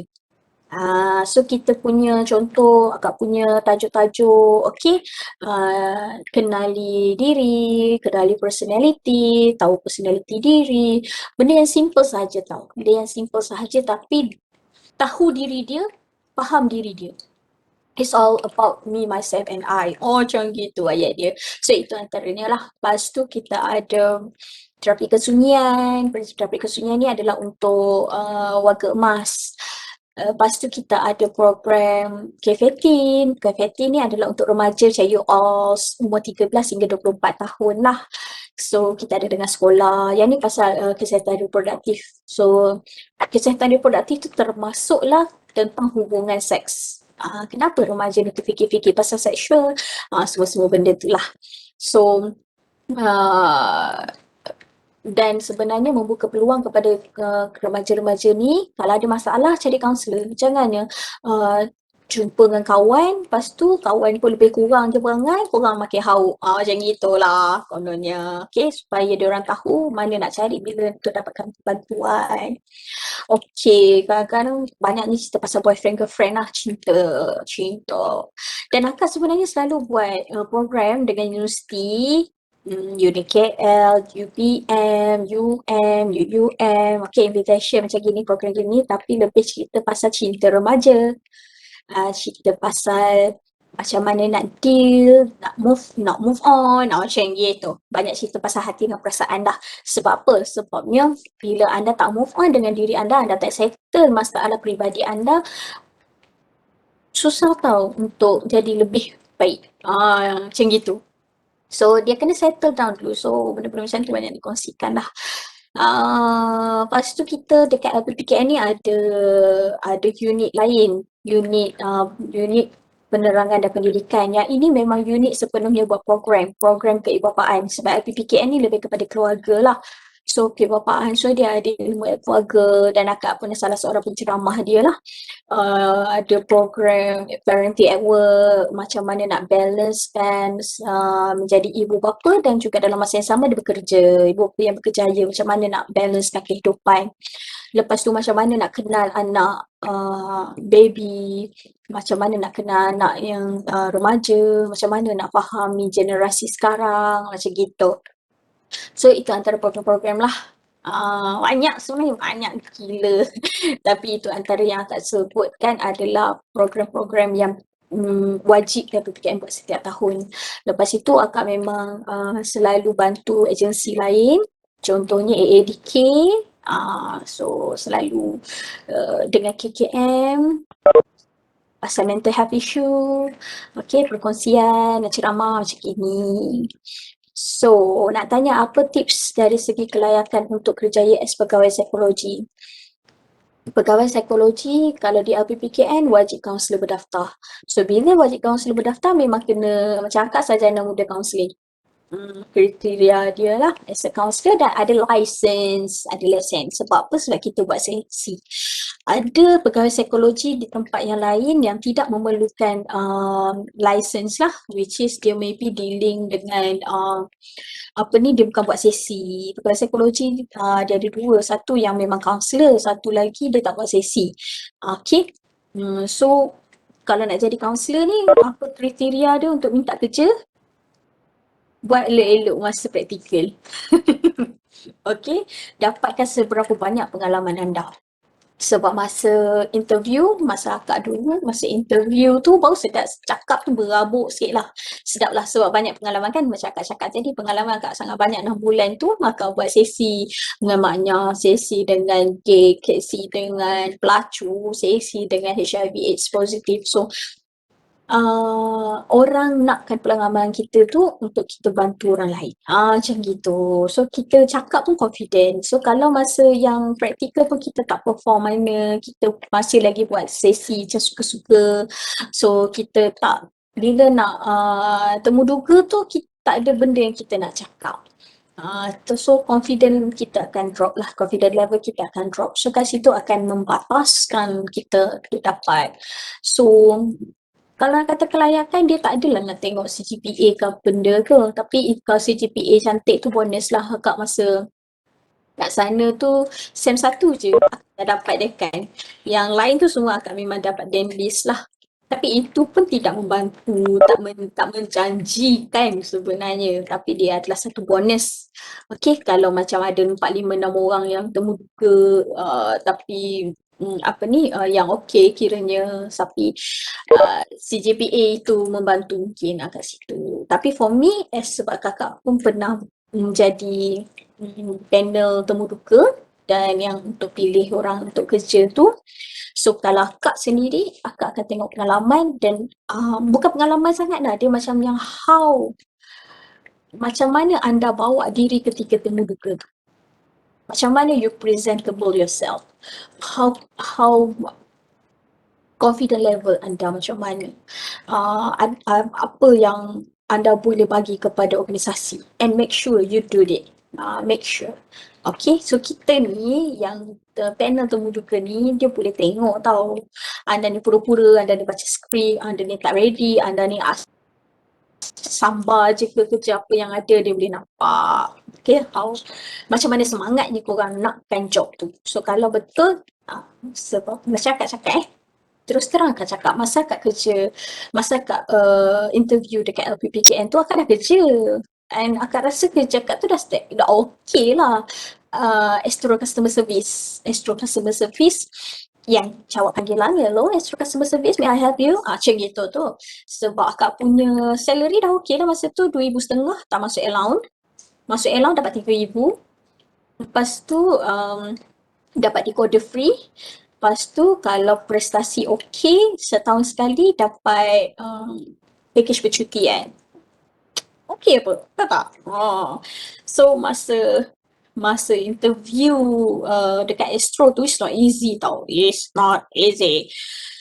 100 orang yang datang interview, 5 orang ke 3 orang je yang terpilih. So masa tu Akak cakap apa? Akak cakap masa dia tanya apa yang awak nampak diri awak 10 tahun akan datang. Akak cakap saya nampak saya seorang kaunselor yang famous. Saya nampak saya seorang kaunselor yang famous. Direct je akak cakap gitu. Lepas tu dia macam yang, you nak jadi kaunselor kenapa you minta extra customer service? Lepas tu akak cakap sebab dekat sini saya boleh belajar tentang perangai orang. Kat cakap gitu lah. Kat sini dekat ini, this is the platform where I can find the true people. I can find the true gelagat manusia. Kita boleh tahu. Dan kita boleh deal sendiri dengan kemarahan manusia. So this the things yang I boleh grab and I boleh guna ketika I menjadi counselor nanti. I boleh handle the certain issue. Issue klien mengamuk ke, klien ada kemarahan ke apa semua, I can handle it. Macam gitu, ayat confident je.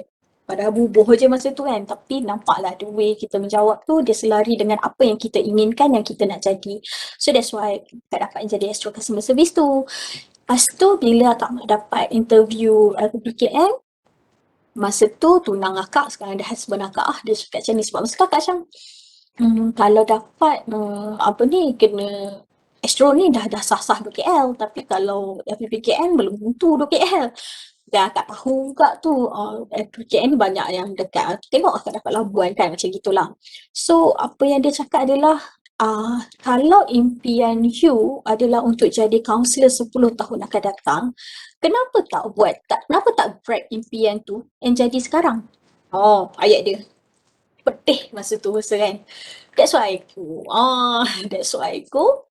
So dia tanya masa interviewer tu, akak kenal dia punya panel. Sebab akak cakap masa praktikal tu tunjuk siapa anda. Masa tu ketua pengarah LPPKN pun kenal akak. Okay, sebab apa sahaja akak antara orang yang ke depan.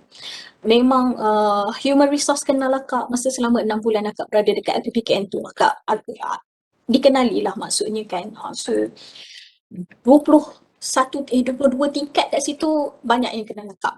Senang cerita. So bila kita nak ada panel interview macam itu tu, dia orang dah tahu, Rana macam gitu. So macam soalan pun tak adalah heavy sangat. So bila tanya kenapa apa semua, so akak cakap direct je lah. Okay, saya suka kat sini, saya nak timba banyak pengalaman lagi, saya nak jadi a part of keluarga LPPKN macam tu. So itu tips dia. Tips dia kita kena bawa Kita kena bawa diri kita sebagai kita nak jadi somebody. Bila nak jadi kaunselor, anda perlu pandai letak ini masalah peribadi saya, ini masalah orang. Walaupun anda tengah sakit kepala, walaupun anda tengah sakit belakang whatsoever, tapi bila masuk bilik sesi itu, you can be a very good listener. Dan benda itu is not easy. Okay, kena belajar. Okay, akak pernah PJJ 5 tahun, PJJ dengan suami dan anak sekali. Dan dalam masa yang sama akak kena handle cases-cases yang PJJ, cases yang dengan anak, apa semua tu kan. Of course dia memang bermain dengan emosi. So, kita kena presentable masa bantu klien bawa sesi tu. Kena put aside apa segala isu yang ada. Akak pernah je lepas bergaduh dengan bos apa semua tapi kena handle sesi. So kita kena letak emosi kita keluar bilik sesi tu. Benda tu memang kena belajar.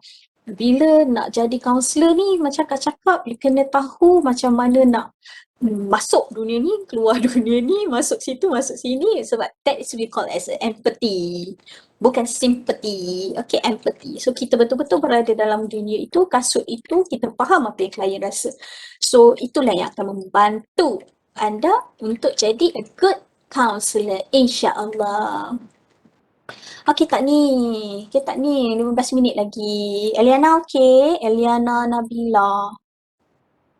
Okey, Mukarramin. Ngantuk ke? Ngantuk tak? Okey, akak nak tahu pemahaman dah dulu.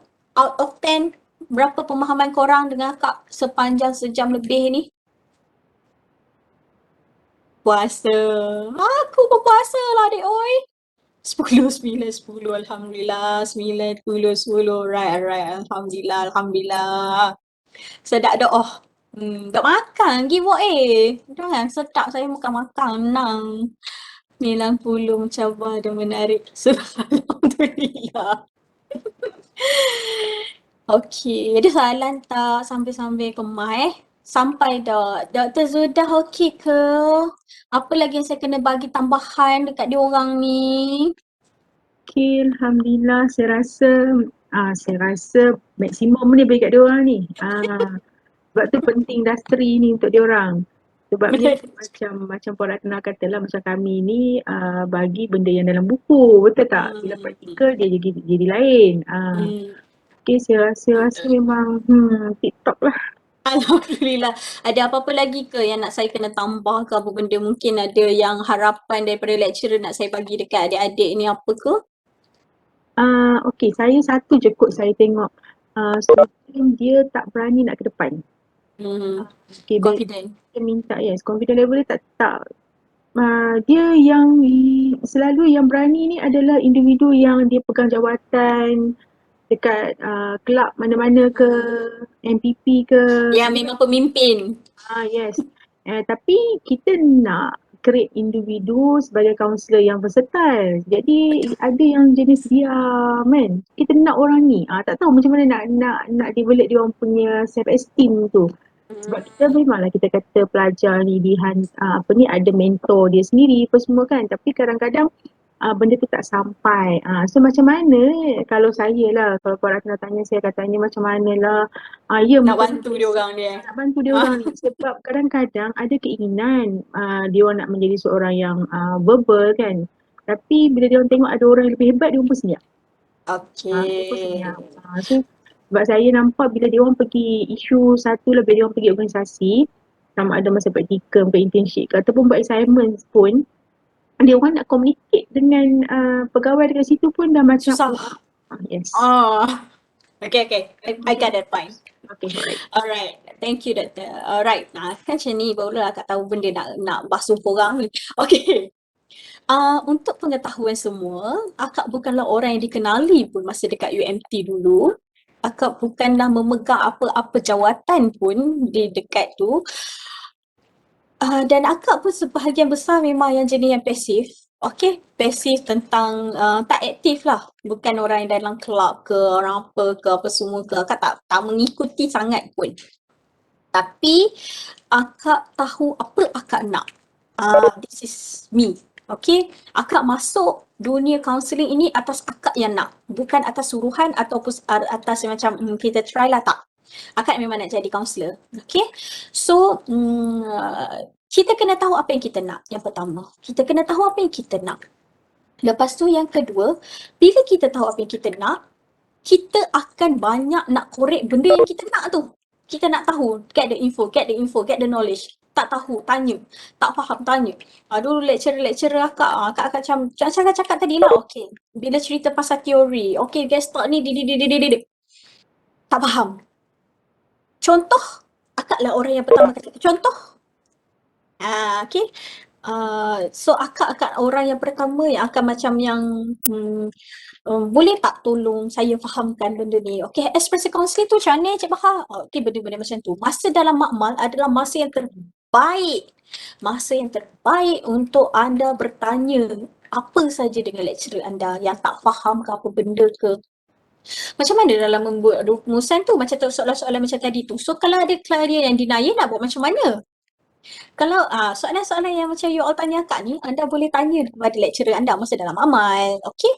Masa macam contohnya macam gini lah ni, tanya Dr. Zudan. Dr. Zudan ni bukan calang-calang orang ya, you all semua dekat luar sana tu dia bagus.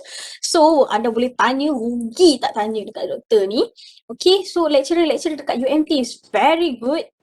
Sangat membantu dan sangat tak loket ilmu. So, tolonglah guna. Dr. Rohani dulu, okey? So, Dr. Hani dulu tu, Allah, akak paling takut sekali nak masuk kelas dia, apa semua kan. Tapi, Puan Ratna, Prof. Datin. Sekarang Prof. Datin, Puan Ratna. Masa zaman kita ada doktor, Dr. Hani yang betul. Prof. Datin dah sekarang ni. Prof. Datin, nampak tak masuk. Just very big name. Dia sangat garang masa akak dulu. Masa dia di Dr. Hani tu dia sangat garang. Lambat kelas tak boleh masuk. Okay, so kita orang punya kenakalan dulu, akak nakal macam you all lah, pasif, nakal, lambat datang kelas, malas nak datang kelas, benda-benda yang macam tu lah. So macam sekarang. Okay, so apa yang akak buat adalah akak tahu apa yang akak nak. Okay, apa subjek yang akak kena score. Apa yang akak kena dengar betul-betul dan kena fahami betul-betul. Dia banyak subjek kita ambil ni, tapi dalam tu kita kena tahu apa yang kita nak tahu. Contoh teori tadi tu. Teori sangat banyak teori dan sangat complicated. Nak ingat satu-satu memang tak boleh. Okay. So, the way akak menjawab soalan apa semua adalah akak jawab tu bukan daripada ayat buku atau ayat lecturer. Tak. Akak akan cuba faham apakah realiti, akak akan cuba faham apakah adler, akak akan faham apa benda yang akak kena faham. Okey, dan masa zaman akak dahulu, ya Dr. Zudan, saya kongsilah sikit. Waktu presentation, akak dengan geng-geng keras akak, okey, sekarang ini geng-geng akak tu dah jadi kaunselor dekat UPM dulu, Puan Nisa, tu BFF lah tu, BFF. Okay, waktu kita orang sama-sama dapat LPPKN dulu, lepas tu dia dapat dekat UPM pula. Setiap kali presentation, kita orang ni takut nak ke depan. Takut. So, apa yang kita orang buat untuk mengatasi ketakutan itu adalah kita orang present cara yang berbeza. Kalau tanya dulu Dr. Raja, Puan Raja. Dulu Puan Raja, sekarang Dr. Raja. Okay, Dr. Mazidah dagang, itu antara-antara lah tu. Kita orang akan present dari segi buat video. Okay, buat video. Masa itu kita orang ingat lagi, masa yang Puan Raja, kita orang kena pasal abnormal psychology ke. So, kita orang dapat tajuk transgender kan. Tajuk transgender tak silap. So, apa yang kita orang buat adalah kita orang pergi record maknyah dekat Terengganu yang niaga kat lorong-lorong dulu dekat lorong Pasar Payang tu. Kita orang pergi dengan polis, kita orang record dia orang. Okey, pukul 1 pagi aku pergi, dek. Kita orang lah. Okey, pergi dengan polis, dengan bantuan polis. Kita pergi record apa semua. Dan kita orang tayang. Okey, kita orang tayang dekat tu. So, this is the one of the transgender. So, kita bukan buat presentation yang seperti presentation yang biasa. Ini transgender, ni ada beranian, ni. Kita ambil the one thing macam tu lah. So, okay. Kenapa kita kena buat yang out of the box tu? Itu sebenarnya nak create kita punya diri self confident, nak create kita punya apa yang kita nak supaya benda tu jadi lebih minat lah. Ada banyak yang pasal industrial talk benda kita buat kita orang buat ni apa psikologi industri, kita orang buat kawan akak ni jadi orang Indon, akak jadi penemu ramah. Banyaklah video-video dulu kita orang buat. So, itu yang akak nak cakap. Kita orang buat presentation tu adalah satu benda yang berbeza. So, best cakap dulu, setiap kali presentation, dia orang menunggu-nunggu kita orang punya kumpulan lah untuk present. Sebab dia akan macam yang, apa lagi kumpulan dia orang nak buat ni? Apa lagi kumpulan dia orang nak buat ni? Something like that lah. So, itu pun membuatkan kita akan jadi lebih menarik, tertarik dengan apa yang kita belajar dan kita lebih faham apa yang kita belajar. So, you have to, yes Fatin, kita kena ada big why. Kenapa kita nak jadi? Untuk apa kita nak jadi? Dan macam mana kita nak jadi? Dan lebih baik. So, benda-benda macam tu adalah untuk bantu anda untuk jadi orang yang ke depan. Kalau tak berani kat dalam kelas sekalipun, rojalah kat luar. Rojalah kat luar. Okay, Dr. Zuda boleh tak saya nak jumpa doktor sekejap? Saya nak faham apa benda ni, saya tak berapa nak faham. Contoh, saya bagi macam tu. So, you have to, create yourself lah. Okay, tak ada orang boleh bantu adik-adik semua. Kecuali diri sendiri saja yang boleh. So, macam mana anda nak bantu orang lain kalau anda pun tak bagi peluang untuk diri anda untuk dibantu? Macam mana orang nak percaya you all untuk tolong dia orang? Masalah dia orang besar. Okay? So, kena bagi kena bagi ruang dan peluang. Akak tak ada masalah untuk cerita masalah akak dahulu di khalayak. Maksudnya dalam kelas lah, macam akak cakap tadi, kalau betul-betul buat sesi dengan lecturer, akak all out tau. Dengan Cik Bahar, akak cerita masalah yang betul. Satu kelas dengan masalah. And it's okay. It's a learning process. Okay? Dan kita kena faham bahawa semua kawan-kawan kita itu bukan untuk mengejek kita ke apa ke. Semua bakal kaunselor. Semua memegang atas rahsiaan. So, go all out. Go all out. Okay? Masa ini adalah masa yang sangat strategik untuk anda cungkil apa yang anda nak dalam diri anda. Okay. Lepas itu, tips yang kedua, keberapa?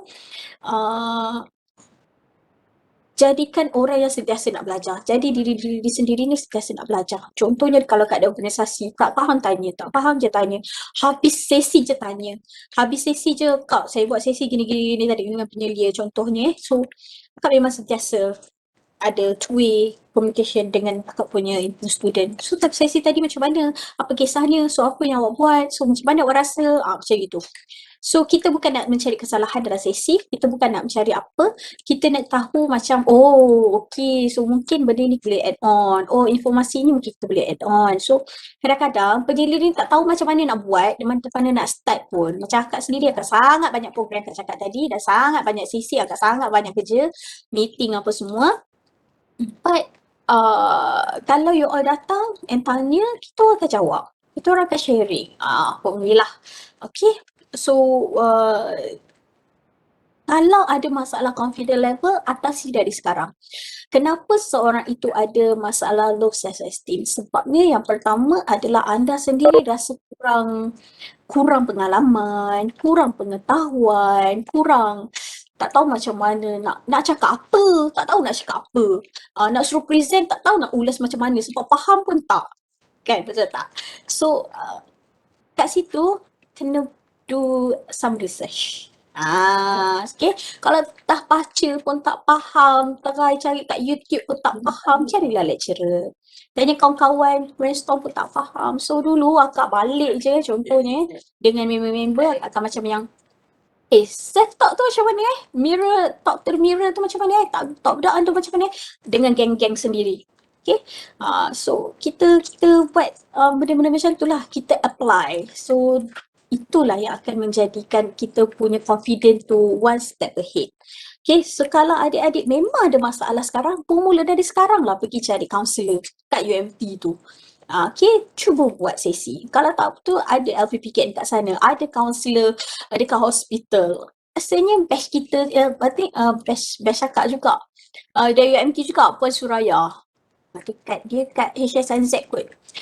So, pergi jumpa, pergi buat something. So, do something untuk diri anda sendiri. So, pengalaman yang anda step, go, pergi jumpa dengan kaunselor, buat sesuatu untuk anda berubah. Pengalaman itulah yang sangat anda boleh ceritakan dengan semua orang. Macam mana you all kata akak cakap menarik petang ini, akak bukan cerita pasal orang lain, akak cerita pasal diri akak, pengalaman akak.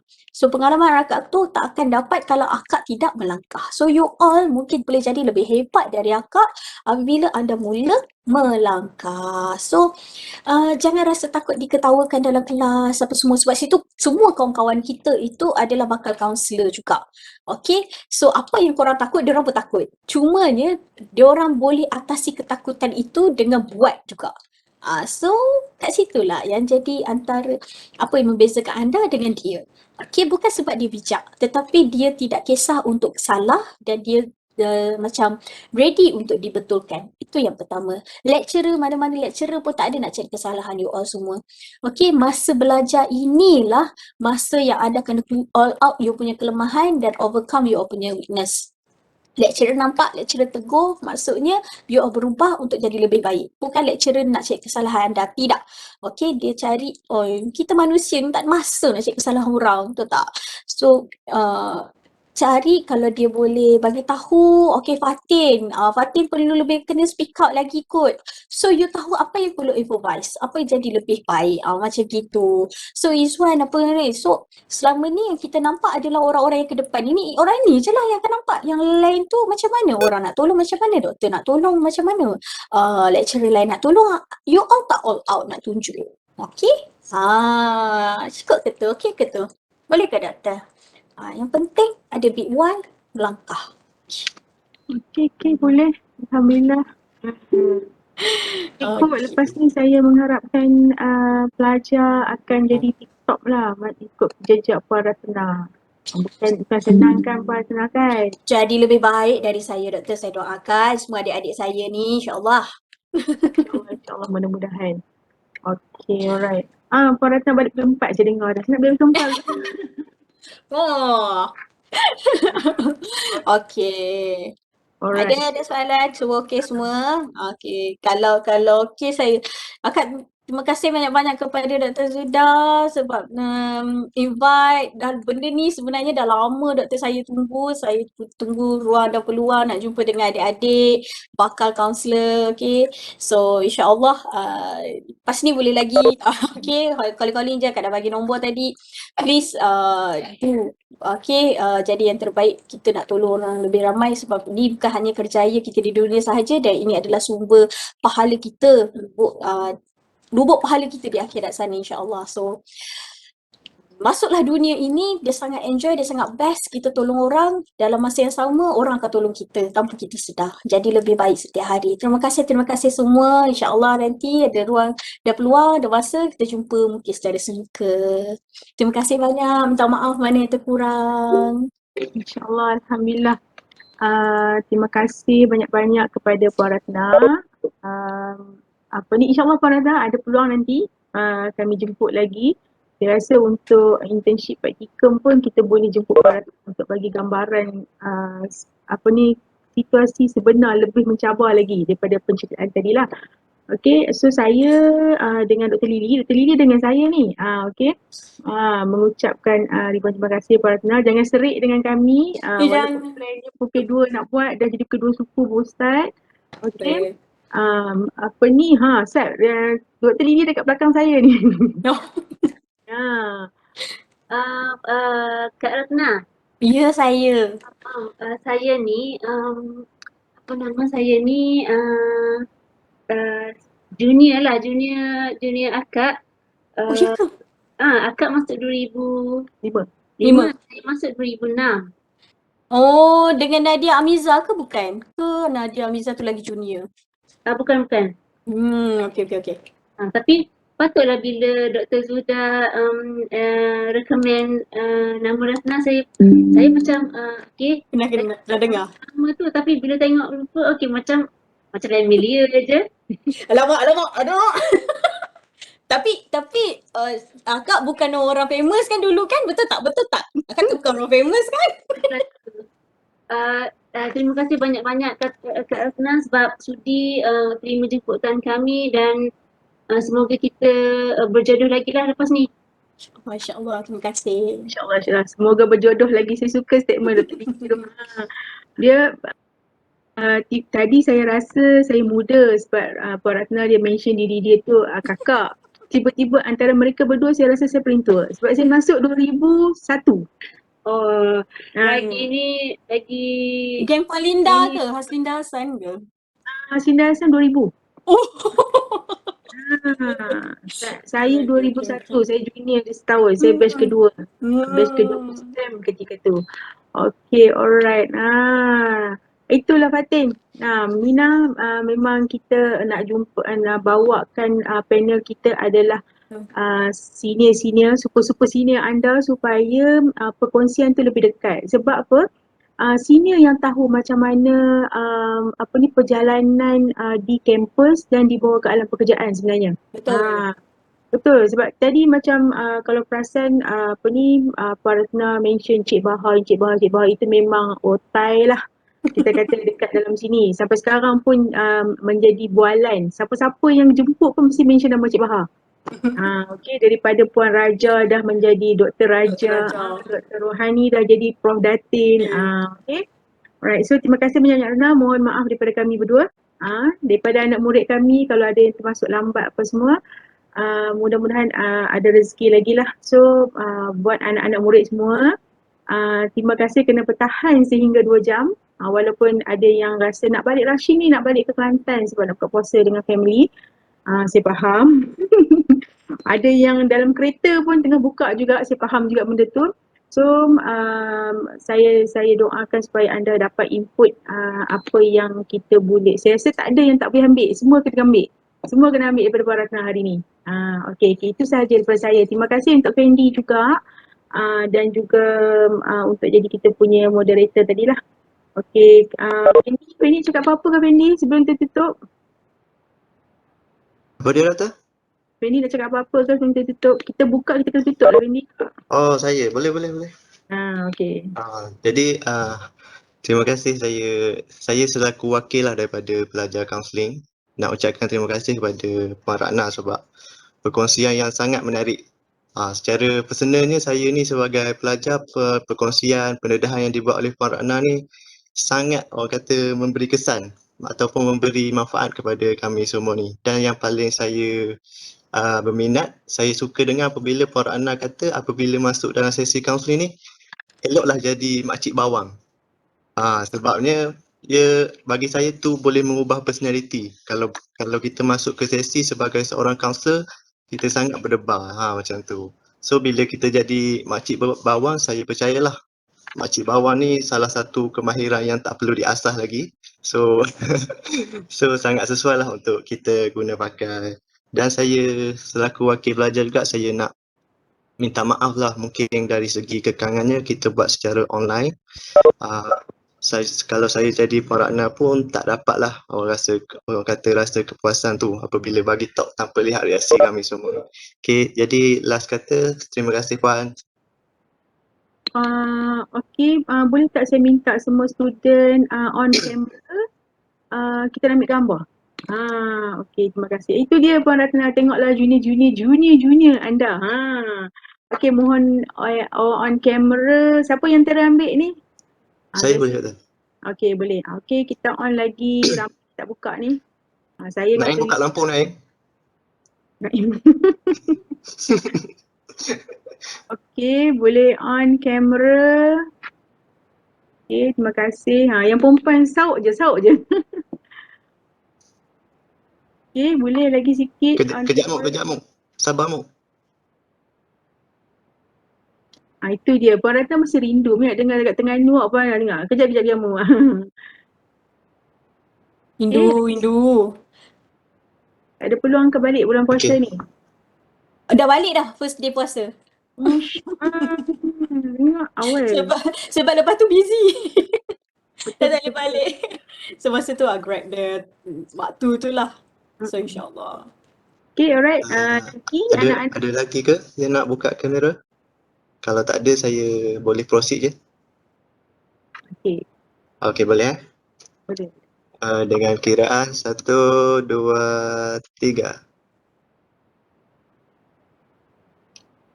1, kejap. Okey, semula. 1, 2, 1, 2, 3. 1, 2, 3. Okey dah. Okay. Alright, so terima kasih banyak-banyak. Jumpa lagi. Terima kasih. Okay, Assalamualaikum. Selamat buka puasa. Alright. Selamat buka semua. Bye. Bye. Bye.